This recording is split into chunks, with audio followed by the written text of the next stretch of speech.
सत श्री अकाल दोस्तों, मैं जीत हरजीत प्रिया सुमन की कहानी हम सफ़र लैके हाज़र हाँ। काली बोली रात विच किते किते कोई तारा नज़र ही पैंदा सी। मौसम विभाग वालों पहलां ही जानकारी दिती सी कि भारी मींह पवेगा। इसे लई माँ नवें पाए अचार की साਂਭ संभाल विच लगी हुई सी। मंजू किन्ना चिर पई आसमान वल देखती रही जिवें तारिਆਂ नाल बातां पाउंदी होवे ते फिर इउं हस पैंदी जिवें तारे भी उस दियां बातां बुझ गए होण। माँ ने आवाज़ दिती, आउंदी हां आख के पैरी चप्पल पा हेठां उतर आउंदी है। तेरा फोन वज्जी जांदा कदों दा, देख लै कोई जरूरी ना होवे।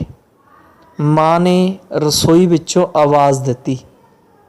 मंजू ने फोन चुक्या तां देखिया कमल भैन दियां 4 मिस कॉलां आईयां सी। पहलां तां सोचा कि चल सवेरे फोन कर लवांगी, पर क्यों जो पहलां कदी कमल भैन दा फोन नहीं आया, सोच के परेशानी भी हुई किते कोई जरूरी गल ना होवे। एक बार ही मिली सी ਉਹ ਉਹਨਾਂ ਨੂੰ, पर प्यार सकियां भैणां वाला ही पै गया सी। ते कमल अक्सर आखदी सी, तैनूं तां मैं अपने नाल ही लै जाना। भैण नाल ज़्यादातर मैसेज ते ही गल हुंदी सी। सर्दियां अपने आउण दे संदेश भेज रहीआं सी ते मंजू उन सलाइयां लैके स्वेटर बुन लगी हुई सी। नाल ही भैण नूं फोन लगा लिया। दोवें भैणां गल्लां करदियां रहीआं। मंजू ने कमल की आवाज़ पिछे लुकिया दर्द महसूस किया ते पुछ ही लिया, भैण सब ठीक है? कहंदी चुप कर गई। हाँ ठीक है। भैण उसका हाल पुछ गल बदलण लगी। मंजू ने फिर पूछा, भैण वो पिछले हफ्ते अखबार का जो ਸਾਹਿਤਕ अंक छपया सी वो पढ़िया सी तुसीं? लड़ीवार कहानी किन्नी वधिया सी, पर अंत चंगा नहीं सी। जिन्हां दी शुरुआत ही माड़ी होवे उन्हां दे अंत चंगे किवें होणगे कमलिए? कह के कमल हस पई। मंजू ने कहा, पर भैण उस कहानी की शुरुआत तो बहुत वधिया सी। पहाड़ी इलाके विच सैर करन गए नवें ब्याहे जोड़े की पहली मुलाकात बारे दस्सिया सी। पर तुसीं किहड़ी कहानी की गल कर रहे हो? कमल पहलां तां गल बदलण की ज़्यादा कोशिश करती रही, पर जदों मंजू ने यह सुन के वो अपने होने वाले जीवन साथी लई स्वैटर बुन रही है तां चाह के भी कुछ लुको ना सकी। कमल ने कहा, मंजू मैनू माफ़ करी भैणे, असल विच मैं कोई कहानी पढ़ ही ना सकी। घर विच ही रुझी सी ते अपनी ही कहानी विच गुआचे कुछ सवालों के हल लभ रही सी। मंजू नूं कुछ समझ ना लगी तां उसने कहा, भैण बुझारतां ना पाओ, दसो की होया? तुहाडे तो जीजा जी सब कुछ ठीक ठाक है? मैं तलाक ले लिया। कमल ने यह शब्द सुन के मंजू हैरान रह गई। कहंदी, वट डाइवोर्स? जीजू दी तां जॉब भी वधिया सी ते फैमिली भी वधिया सी, तुहाडी फिर क्यों? कमल ने मंजू की गल दसी कि विआहता जिंदगी च जीवन साथी का वधिया होना जरूरी है। मंजू बाकी सारे तो रिश्ते उस तो बाद शुरू होंदे ने, जदों वो ही चंगा नहीं मैं किस दे सहारे रहिंदी। पर भैण तुहानू किवें पता लग्या कि तुहाडा हमसफर तुहाडे लई सही नहीं, तुहानू तलाक लेना चाहिए? मंजू ने फिर पूछा। कमल ने शुरू तो ही सारी गल दसनी कुछ इउं शुरू की, पहला तो सब कुछ चंगा सी, ये भी चंगे सी, नवें विआह का चाह नहीं सी उतरदा। हनीमून ते चले गए, कदे रिश्तेदारियां च नानकियां मासियां दे जाना ही 3 महीने निकल गए। इन्हां दी छुट्टी खत्म हो गई। बथेरे पापड़ वेले के छुट्टी वध जावे पर वध ना सकी। सरकारी नौकरी सी, छड्डी भी नहीं सी सकदी। उम्र भर दियां रोटियां जो सी, खैर पलकां नाल ਪਲਕਾਂ ਭਿੱਜੀਆਂ ਨਾਲ ਮੈਂ ਤੋੜ ਦਿੱਤਾ। ਪਿੱਛੋਂ ਸਭ ਠੀਕ ਚੱਲਦਾ ਸੀ। ਮਹੀਨਾ ਸਹੁਰੇ ਘਰ ਤੇ 15 ਕੁ ਦਿਨ ਪੇਕੇ ਜਾਂਦੀ ਸੀ। ਪਤਾ ਹੀ ਨਾ ਲੱਗਾ ਕਦ 6 ਮਹੀਨੇ ਬੀਤ ਗਏ। ਇਹ ਦੁਬਾਰਾ ਛੁੱਟੀ ਆਏ। ਇਸ ਵਾਰ ਚਿਹਰੇ 'ਤੇ ਉਹ ਨੂਰ ਨਹੀਂ ਸੀ। ਮੈਨੂੰ ਇਹ ਸੀ ਵੀ ਡਿਊਟੀ ਬਹੁਤ ਸਖਤ ਹੋਣੀ, ਪਰ ਹੁਣ ਤਾਂ ਸੁਭਾਅ 'ਚ ਵੀ ਰੁੱਖਾਪਣ ਆ ਗਿਆ ਸੀ। ਮੈਂ ਸੱਸ ਨਾਲ ਗੱਲ ਕੀਤੀ। ਉਹਨਾਂ ਨੇ ਵੀ ਸਫ਼ਰ 'ਚ ਥਕਾਵਟ ਦਾ ਕਹਿ ਕੇ ਗੱਲ ਟਾਲ ਦਿੱਤੀ। ਇਸੇ ਕਸ਼ਮਕਸ਼ ਦੇ ਅਣਸੁਲਝੇ ਸਵਾਲਾਂ 'ਚ ਹੀ ਕਈ ਦਿਨ ਬੀਤ ਗਏ। ਇੱਕ ਸ਼ਾਮ ਮੈਂ ਨਹਾਉਣ ਗਈ ਤਾਂ ਅਲਮਾਰੀ ਦਾ ਤਾਲਾ ਖੁੱਲ੍ਹਾ ਹੀ ਛੱਡ ਗਈ। ਸੋਚਿਆ ਇੱਥੇ ਹੀ ਬੈਠੇ ਨੇ। ਜਦ ਆਈ ਤਾਂ ਅਲਮਾਰੀ ਉਵੇਂ ਖੁੱਲ੍ਹੀ ਪਈ ਤੇ ਆਪ ਸੁੱਤੇ ਪਏ।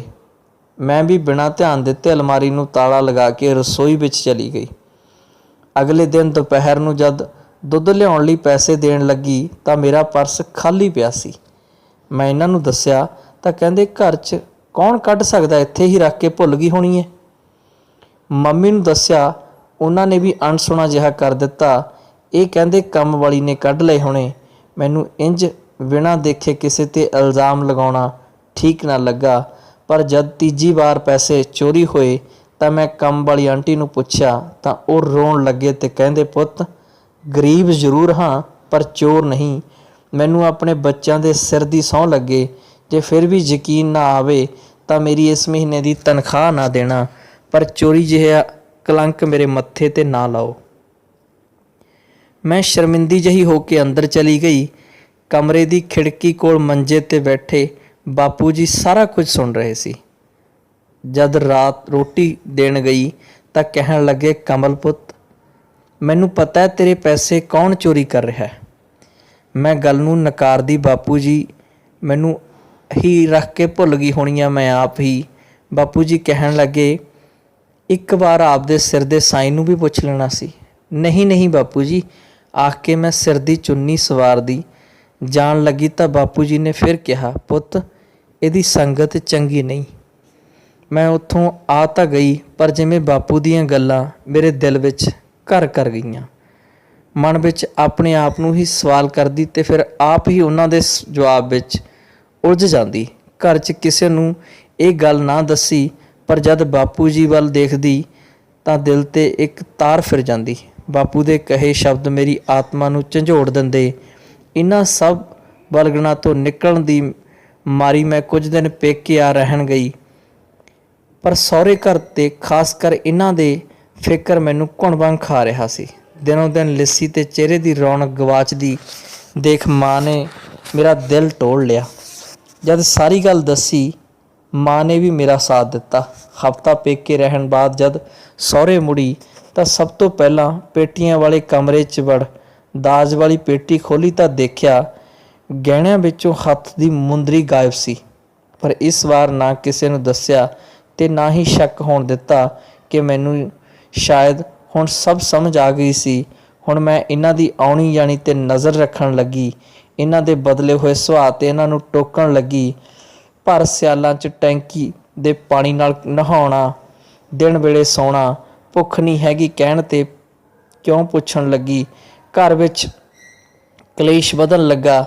ਇੱਕ ਹੀ ਦਿਨ ਇਹ ਕਲੇਸ਼ ਇੰਨਾ ਵੱਧ ਗਿਆ ਕਿ ਮੇਰੇ ਮੂੰਹ ਸਿਰ 'ਤੇ ਹੱਡਾਂ 'ਤੇ ਆਪਣੀ ਛਾਪ ਛੱਡ ਗਿਆ। ਮੈਂ ਵੀ ਚੁੱਪ ਨਾ ਰਹੀ, ਆਪਣੀ ਗੱਲ 'ਤੇ ਅੜੀ ਰਹੀ ਤੇ ਪੈਸੇ ਦੇਣ ਤੋਂ ਮਨ੍ਹਾ ਕਰ ਦਿੱਤਾ। ਗੁੱਸੇ ਵਿੱਚ ਮੇਰੇ ਪਤੀ ਨੇ ਘਰ ਦੀਆਂ ਤੇ ਮੇਰੇ ਦਾਜ ਦੀਆਂ ਕੁਝ ਚੀਜ਼ਾਂ ਦੀ ਭੰਨ-ਤੋੜ ਕੀਤੀ। ਆਖਣ ਲੱਗਾ, ਦੇਖਦੀਆਂ ਕਿੱਦਾਂ ਟੁੱਟਦੀਆਂ ਚੀਜ਼ਾਂ, ਇਹਦਾ ਮੇਰਾ ਸਰੀਰ ਟੁੱਟ ਰਿਹਾ। ਕਹਿੰਦੇ ਘਰ ਤੋਂ ਬਾਹਰ ਚਲੇ ਗਏ ਤੇ ਬਾਪੂ ਜੀ ਦੇ ਪੈਰੀਂ ਹੱਥ ਲਾ ਮੈਂ ਆਪਣੇ ਪੇਕੇ ਆ ਗਈ। ਘਰਦਿਆਂ ਨੂੰ ਸਾਰੀ ਗੱਲ ਦੱਸੀ ਤੇ ਇਹਨਾਂ ਨੇ ਵੀ ਮੇਰਾ ਸਾਥ ਦਿੱਤਾ। ਅੱਜ ਮੈਂ ਖੁਸ਼ ਹਾਂ, ਆਪਣੇ ਮੰਮੀ ਪਾਪਾ ਦੇ ਘਰ ਆਪਣਾ ਬੁਟੀਕ ਚਲਾ ਰਹੀ ਹਾਂ। ਪਤਾ ਨਹੀਂ ਵਿਚੋਲੇ ਮਾੜੇ ਸੀ ਜਾਂ ਕਿਸਮਤ, ਪਰ ਇੰਨਾ ਜ਼ਰੂਰ ਜਾਣ ਗਈ ਹਾਂ ਕਿ ਇਹ ਨਸ਼ਾ ਰਿਸ਼ਤਿਆਂ ਦੀਆਂ ਜੜ੍ਹਾਂ ਖੋਖਲੀਆਂ ਕਰ ਦਿੰਦਾ ਹੈ। ਜਿੱਥੇ ਪਿਆਰ ਨਾਮ ਦੇ ਰੁੱਖ ਦੀ ਠੰਡੀ ਛਾਂ ਵਾਜੋਂ ਤਪਦੇ ਹਿਰਦੇ ਸਾਰੀ ਉਮਰ ਆਪਣੇ ਹਮਸਫ਼ਰ ਦੇ ਸਾਥ ਲਈ ਤਰਸਦੇ ਨੇ। ਕਹਿ ਭੈਣ ਨੇ ਚੱਲ ਫੇਰ ਗੱਲ ਕਰਾਂਗੇ। ਫੋਨ ਕੱਟ ਦਿੱਤਾ ਤੇ ਮੰਜੂ ਉੱਨ ਸਲਾਈਆਂ ਪਾਸੇ ਰੱਖ ਸਾਰੀ ਗੱਲ ਆਪਣੀ ਮੰਮੀ ਨੂੰ ਦੱਸਦੀ ਹੈ। ਤੇ ਕਿਉਂ ਜੋ ਮੰਜੂ ਦੀ ਮਾਂ ਵੀ ਆਪਣੀ ਧੀ ਦਾ ਰਿਸ਼ਤਾ ਦੇਖ ਰਹੀ ਸੀ। ਸੁਣ ਕੇ ਸੋਚਾਂ ਵਿੱਚ ਇੰਨੀ ਡੂੰਘੀ ਉਤਰ ਜਾਂਦੀ ਹੈ ਕਿ ਗੈਸ ਤੇ ਉਬਲਣ ਲਈ ਰੱਖਿਆ ਦੁੱਧ ਵੀ ਭੁੱਲ ਜਾਂਦੀ ਹੈ। ਸਮਾਪਤ। ਧੰਨਵਾਦ।